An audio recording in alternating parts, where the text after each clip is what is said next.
اسرائیلی بربریت اور امریکی پشت پناہی پر پوری دنیا سراپا احتجاج بن گئی۔ فلسطین میں بربریت کا بازار گرم ہے۔ امریکہ کسی کا دوست نہیں، یوکرین کے حالات دیکھ لیں۔ امیر جماعت اسلامی حافظ ظہیم الرحمان کی نیوز کانفرنس، کہا پورے پاکستان میں عوامی مہم شروع کریں گے۔ 11 اپریل سے مارچ کا آغاز ہوگا، 13 اپریل کو کراچی اور 20 کو اسلام آباد میں مارچ کریں گے۔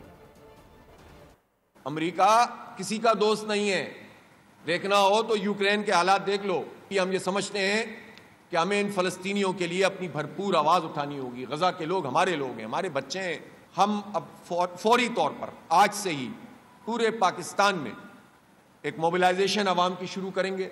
11 اپریل کو پورے پاکستان میں بڑے بڑے مارچز کیے جائیں گے، اور خاص طور پر لاہور شہر میں ایک بہت بڑا مارچ ہم کریں گے، اور یہاں ایک مرتبہ پھر امریکی سفارت خانے کی طرف مارچ کر کے پہنچیں گے۔ اور یہ ماضی کے مقابلے میں بہت بڑا پروگرام ہونا چاہیے، اس میں بچے بھی آئیں، خواتین بھی آئیں، سب کو شامل کریں، فیملیز کے ساتھ آئیں، یہ ایمان کا تقاضا ہے۔ سبسکرائب کریں اور بیل دبائیں تاکہ کوئی خبر رہ نہ جائے۔